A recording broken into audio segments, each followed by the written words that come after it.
Kahalayim How Bashim Yahushai Bashim Kakudash, double honors to the apostles and elders of GMS. Blessings, salutations, and peace to all the brethren out there teaching the truth and sincerity, teaching that GMS doctrine. Well, I got cut off last time because somebody called from work looking for some keys. And I was getting into the food distribution, right? So we were distributing food. And part of that distributing food, we only did it once a month for each town. Now we're moving it up to 3. And I did a video yesterday or a couple days ago on the topic of financial contagion. I'm going to be getting into that topic pretty much all week. Well, this is... See, I'm all fucked up because I haven't been going to work, but I'm still getting paid because they got me on the shelter at home situation. And I thought today was Friday, but today is Thursday. And I didn't set my alarm right. So now we're going to talk about financial contagion. But in Deuteronomy, you see right there, these people have no faith, right? So, financial contagion. What do we know about financial contagion? I don't think we know enough about financial contagion. And I'm speaking for myself. I don't know enough about it. We're witnessing it. And what I mean by financial contagion is a situation has to be created. Right? And it has to affect the economy. Both on a local platform and then on a global scale. So the financial contagion is the COVID-19 quote-unquote pandemic. That's the financial contagion. That's a situation that happened. And we have to address that situation because we are forced to. Instead of the white people are doing it, they're getting mad at all my fucking rights or my rights, this and that. So what we got going on is a bunch of chaos. See, a couple of weeks ago we got pulled over. Well, we were already parked at the coroner's office doing a video. And the Constitution of the United States is suspended, right? So basically the police can't do shit if you're breaking like little laws like traffic laws and shit like that. Now I don't know what kind of law we were breaking. We were 3 brothers in the young brother's truck reading the Bible. What laws did we break? We didn't break no fucking laws. They didn't tell us. They didn't give us a warning. They told us, look, you motherfuckers can't be here like that. They told us, look, here's the deal. You can't be here. That's not the way you speak to your constituents, but Constitution is suspended again. So what is financial contagion? Financial contagion is when the situation is created that affects the economy.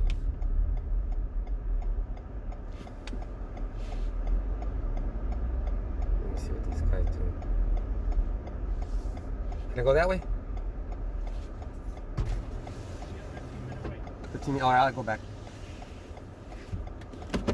See, a 15-minute wait. They're fixing roads. Now they're fixing roads. This is a good thing. They're fixing roads because roads are too small for the fucking MRAPs and the tanks and the shit like that. And see, well, that's a good illustration right there. Financial contagion, right? Situations have to be created in order for it to affect the economy. Perfect. The economy's suffering. So what do? We create a situation. The COVID-19 situation. And then after that is created, you tell people you got to stay at home. Some people lost their jobs. A ton of people lost their jobs. So that affects the economy. And I was just speaking to volunteers, and it's not about Jake. It's not about Esau. Everybody is being affected. There's not going to be no race wars. It's going to be an all-out civil riot. It's going to be a civil war, not a race war. A race war would mean individual races against other races. It's not going to be like that, man. It's not going to be like that. It's going to be everybody against everybody. Okay? And you can do the math yourself. Let's say that there is 500 people that got laid off at a meat plant, but one of them tested positive for COVID, so now they're all fucking got that shit. At a meat plant, let me tell you who works at a meat plant. Okay, because Lord put me through those steps. He made me apply to go to a meat plant. I got an interview and I got a job, but I was like, man, they're paying me $10.50. I wanted $12. I wanted $12.50, but they said $10.50, and I was like, man, I really don't have any room to negotiate. So as I was thinking about it, waiting for my drug screen so I can get on the job on the workforce, I said, you know what, man, $10.50 is not gonna cut it because I have to drive far and all that shit. You know who takes those fucking jobs? Ex-cons. Ex-cons take those fucking jobs. You get out of prison, you need a fucking job, you need to stay out on the street, and you need to pay for your fucking child support and all that shit. You better go to a fucking meat plant. You know who else works at a meat plant? And I'm not trying to say I'm all educated and shit, but ever since I've been in the truth, I am educated, okay? And I do deserve a little bit more. And I'm not saying it for myself, because I'm saying it. It's obvious that I'm getting a little bit more. The scripture says that he who has will get a little bit more, will get some more. So if you're having a hard time financially, you're going to be working at a meat plant. You're going to be working at a place where you don't really want to be, and there's no room for negotiation. So a lot of these people that are, general workers, let's just put it like that. They're just fucking laborers. They will be taking work at meat packing plants. Now, when you go work at a meat packing plant, it's regular 8 hours. They'll give you the option to work 10 or 12, and that's when you start making money. But also, here's the thing: you're close to other people. And that's how these 500 people got sick. So why am I talking about the meat plant closing down? Well, because the meat plant has meat products, and meat products get sold in the groceries. And if there's no meat products to be sold in the grocery, people aren't going to be eating meat. They're going to be going to food banks, right? Okay, they're going to be going to donations because they lost their fucking job. They ain't got it. And the Lord is taking care of us, all right? And I said it before, we got our superpowers in the form of praying. We pray for whatever we need, and the Lord Yahweh Bashim Yahushai provides that for us. Okay, so that's what happens, all right, when you're in trouble. So now these 500 employees at the meatpacking place, they are sick. Now they can't work. Now the meatpacking place has to shut down. Now there's not going to be any meat being sold until, let's say there is in reserves. They got some meat in the freezer. It's not going to stay good forever. As soon as that meat runs out, it's going to be no meat or no meat-based products. It's not just going to affect the local community where those people lost their jobs and now they got to be on unemployment, getting paid less. Okay, they will be getting paid less. Fucking way less. Because unemployment doesn't pay you or match your pay. They give you bits and pieces. Give you bits and pieces. Alright, so now back to the financial contagion. Now I explained a little bit. Now, what's a financial contagion? It's a situation created that affects the economy. You see how that economy was affected? The meat packing places had to shut down. People got laid off. People are going on emergency food stamps, emergency, what the fuck's it called? Unemployment. It's not working out. But I do want to say this. In the sense of creating a situation, Esau has this shit packed down to a science. They know what they're doing. And it's affecting everybody. But that's why it's called a financial contagion. But you people out there don't understand what we're saying. You want to fucking fight against us. You want to argue with us. You want to talk shit to the elders and apostles. Tell them, no, that you ain't got it. You ain't right. When the truth is, they got it right. They got it right. And they were good enough to teach us. So that's why we say, that's the good ones, we say double honors to the apostles of GMS. And then we give blessings and salutations to the other Akim, because we're showing love and respect. So you just heard that dude tell me it's going to be a 15-minute wait. See, that's causing a problem for me. I can't wait no 15 minutes. I'm on a quarter tank of gas, homie. My car's telling me you got a range of 27 miles to go. From here to my house, it's going to be about 24 fucking miles. So I'm going to make it with 3 miles to go. But I ain't tripping. You know why I ain't tripping? Because Yahweh Shemi Awashai's got me. He's got my back, homie. Whatever happens to me in my life was meant to happen. Yahweh Shemi Awashai made it happen.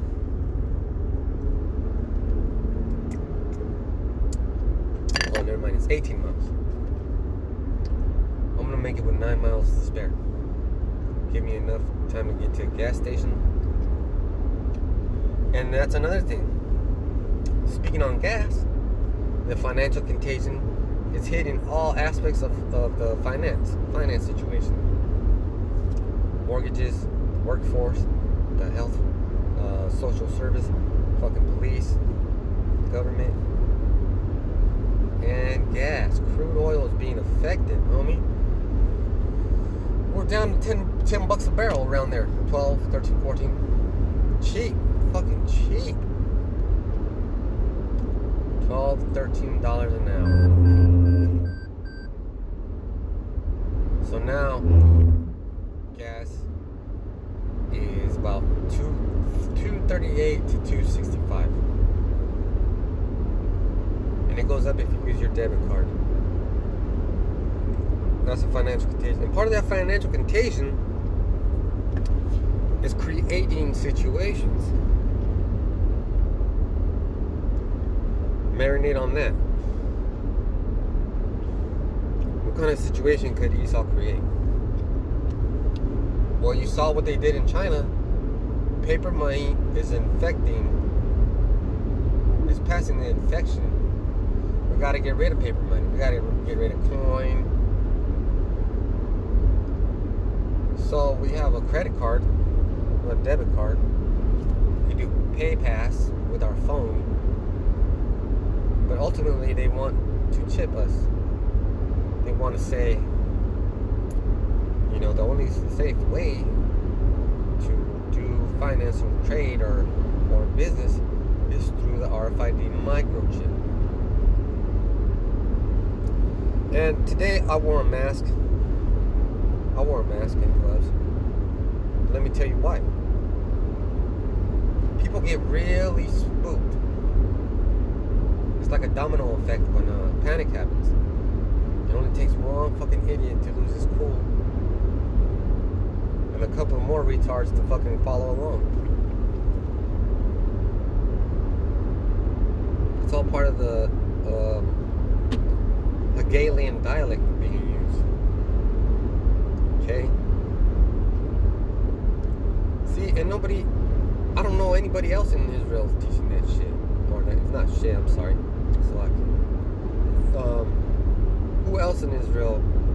besides the apostles of Jesus teach you how to break down words, go into the Latin, go into the Greek, go into the Hebrew, go into the history. Who does that? Nobody does that. We got people telling the congregation, go get your vaccine because you just have to do it. And I already made up my mind that if at work, yeah, I'm living okay right now, but I'm part of the system. I don't want to be part of the system. I just need the money, right? I need to work. But if these motherfuckers go ahead and say, well, you need to get vaccinated with this shit in order for you to go back to work, guess what? Your boy's going to be looking for another job. Because I don't know what's in those vaccines. I can speculate. I can say, hey, there's fetal tissue in there. A lot of metals in there I don't want in my body that I've been working so hard to get out of my body. And now you want me to take that fucking vaccine so I can get all fucked up again?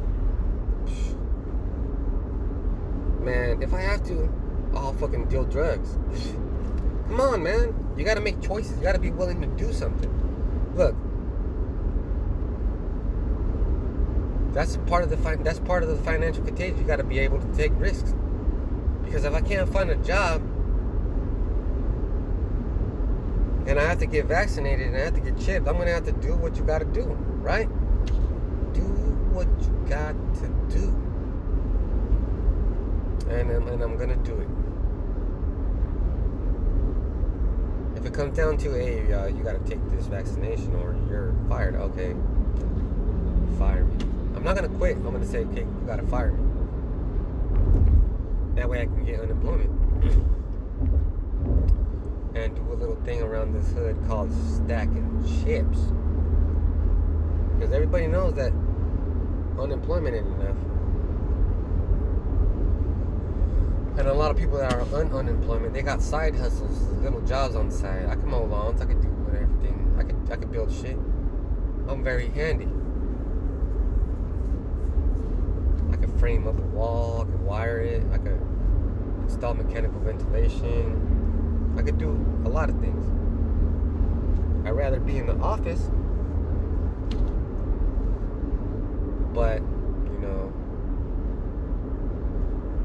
it is what it is. And I have made myself believe that I'm not going to take the chip. So if I'm not going to take the chip, I'm not going to take the vaccine either. I hope I don't take the chip. I mean, I could just say it just to say it. And I also hope that I don't take the vaccine. It's gonna be pressure, man. It's not just gonna be, hey, you gotta do this. You gotta do this. No, it's gonna be a scary thing. It's gonna be like, man, it's gonna be like time passes by and I'm gonna be thinking about it. Man, things are getting. Well, situations have to happen, right? Financial contagion has to happen. All these situations have to happen. Something has to force me to take that move, to take that drastic measure. That's why in Revelation it talks about the chip, and it says it forced the beast, forced both rich and poor, great and small, to take that mark. But then we also got a scripture in the Revelation saying there was a grievous and noisome sore on all of those that took the mark of the beast, that accepted the. I don't want that shit. So now I'm thinking, man, that's a fucking hard choice to make. That's a hard choice to make. And you can't fucking be no little child and be like, well, Satan's taking the vaccine. He'll protect me. No, he won't, man. Everybody's got a different boat to be in. Everybody's got a different fucking road. What works for one brother is not gonna work for another one. I might be saying fuck this and fuck that, but another brother might be, you know what? I think I might, because I need this job. Look at all these fucking chickens in cages and all that shit, sitting on top of each other, nasty ass feathers, looking at fucking shit, and then And then these motherfucking pussies from PETA or animal rights organizations want to take away my fucking roosters so I can't fight them. But my roosters are healthy. Shiny ass feathers, man. Strong, clean. And they ain't sick. Oh, man, and another thing. The chicken you're eating right now is not real chicken. Okay? It's gotta be game fowl. It's gotta be game, man. You gotta get that shit in the forest. And there ain't no more chickens in the forest, bro. You gotta raise these American game fowl if you want to eat chicken. But you see, people don't understand. How does the chicken... Look, the chicken's supposed to fucking fly, right? They came from the Malaysia and fucking tropical forests like that, like shit like that in the east and in the Americas. It tells you that in First Kings. So these chickens out here, they ain't real chickens. They're just walking around all slow. You can walk up to them and fucking pick them up and kill them. They have lost their instincts. That means that they were bred to be that way. They were genetically modified to be that way. So that's the same thing about taking your fucking vaccine. The vaccine has the potential to change how you are and who you are. So in essence, I'm saying, fuck that. I don't want to be changed, man, because the Lord put so much work into me being me, and I'm just gonna let fucking Esau change me. Hell no. See, that's the thing. That's the thing. If you know, well, like I just said, it will change your DNA, but you still fucking take it, you're tempting the Lord. And your ass is gonna die. Plain and simple, man. Plain and simple. So, you gotta make a choice right now. You gotta be like, fuck, man. It's like when you get into a fight. When you see that other person, you're like, fuck. Well, I ain't gonna back down. Just like that. Or right away you'd be like, man, I ain't trying to do this right now. That choice is made instantaneously. But the situation is, and that shows you that Esau is the devil. White man is the devil. You wanna know why? Because he's making you think about fucking taking that chip. He's like, man, if I don't take that chip, I don't get no money, and there's no economy's not doing so good. I gotta pay my mortgage, I gotta pay my rent, I gotta pay my medical insurance, I gotta pay this, where you have so much bills that you're gonna have to face losing them. You're gonna have to face losing everything again. Because we lost so many things already. We're gonna have to make that choice. I'm gonna lose all this just to keep the truth. And that's a good choice to make.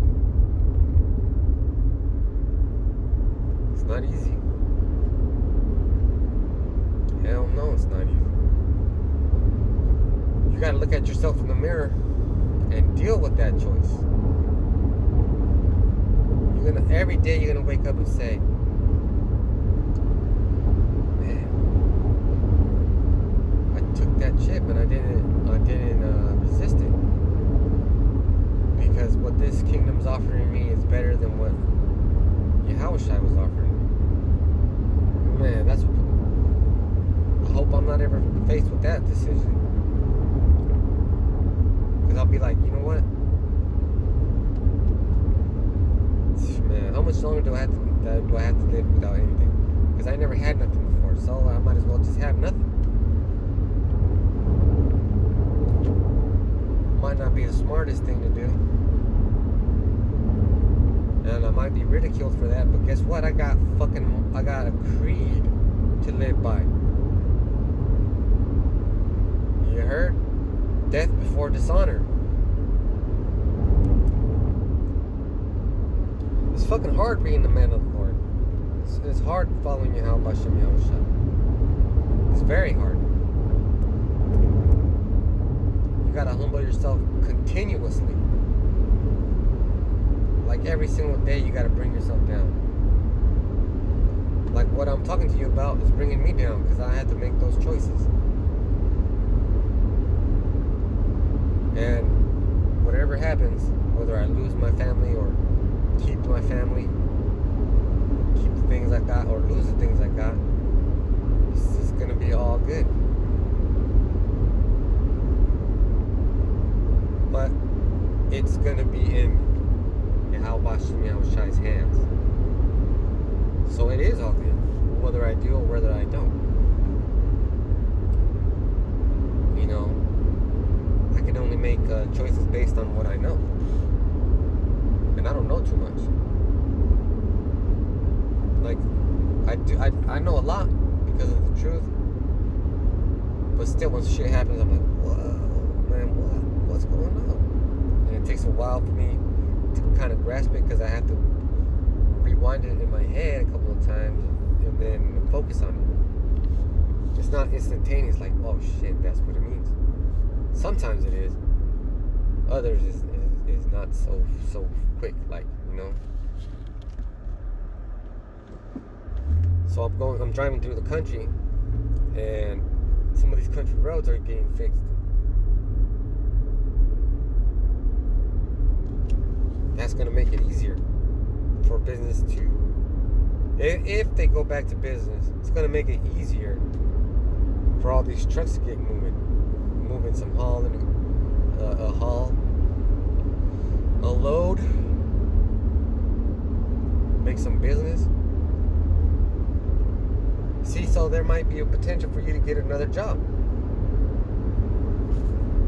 I don't know if it's gonna be like that, but I'm just giving you a scenario. Because Hebrews 11:1 tells you what faith is, right? And I'm passing by the industrial side of town in the cuts, almost running out of gas.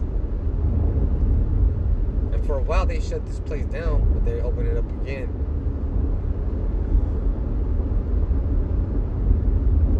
See, there's got to be things you're willing to do. Like, Donald Trump is willing to shut down the government and then sort of have a financial backup plan. And when Edomites make a plan, people are gonna get hurt. It's called collateral damage. They take that into consideration. Because they'll be like, you know, if we shut down this sector, a lot of people are gonna lose their homes and mortgages and whoop-de-whoop. But there's nothing we can do because we're not in control, not in charge. And I just passed by the Walmart warehouse. They still got a couple of folks in there. There's a bunch of trailers backed up, waiting to get loaded up. So business is still going as usual. And the only reason why Walmart didn't shut down is because the military still uses Walmart to get some of its equipment. Remember, Walmart's America's #1 citizen. Private citizen. That's the way it's gotta be. So it's all the businesses are slowing down, but not completely shut down. The industrial, agricultural business are up and running.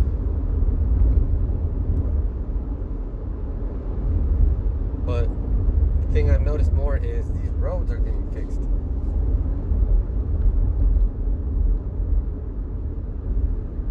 These roads are getting fixed. They're getting widened. They're getting reinforced.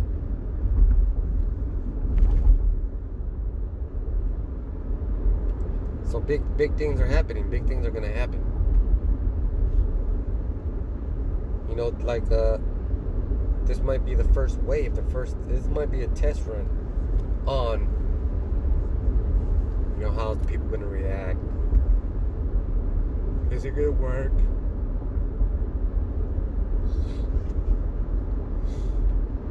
Will we have to take extreme measures?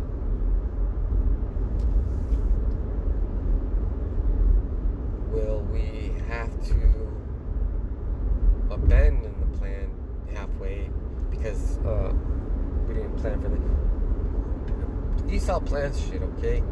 Only ones that don't plan shit is Jake.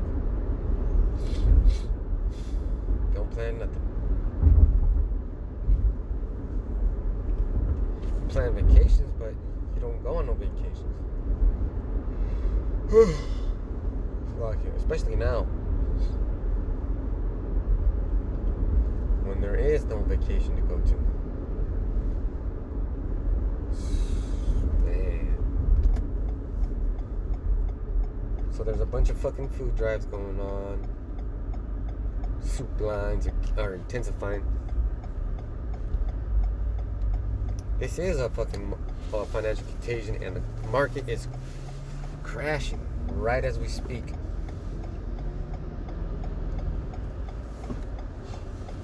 It is crashing because nobody's making that money anymore. Businesses are losing. Private sector is losing. Not looking too good. Except for the roads. The roads are looking good. They're getting fixed. Come on, you fucking lying. The roads are getting fixed. Oh, and you know who's making money? Edomites making money. They're making money off the groceries they're selling. Whatever little money they're making, they're making it fast. People still wearing their masks. They don't understand how masks work. Just because you got a fucking mask doesn't mean it's gonna protect you from a virus.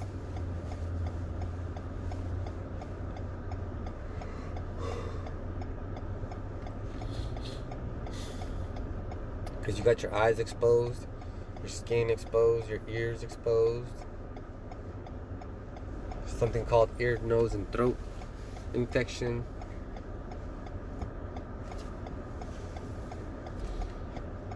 And as long as you're moving and not standing still, the police won't bother you. They might. They usually don't.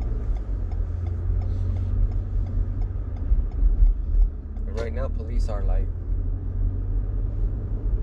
giving you little tickets and not taking you to jail because the Constitution is suspended or emergency status. So who knows how much crime is going on? Damn, see, that's another thing. What else is going on that couldn't go on when the Constitution was in place? And when the Constitution was in place, it wasn't doing shit anyways. It wasn't doing shit. It wasn't protecting me. It never protects me. The only one that protects me is Yahweh Shem Yahushai. And the water for that, Yahweh Shem Yahushai. You know, even though I think I don't deserve it, but you think your thoughts are not, my thoughts and my ways are not your ways. You know what I'm saying? So, that's kind of the spirit we should be in, like, let's live it day by day. We always have been. Let's live it day by day. We don't know what's coming up next. We don't know what's going to happen. See, gas right now is $2.29. $2.29. That Chevron too. That good gas. Well, you know, we think it's good.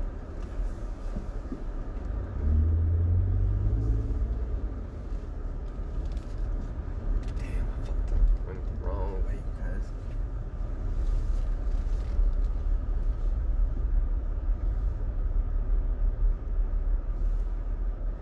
So I'm here, I'm like semi-destination. I gotta put gas. I was running out. So till the next time I say shalom.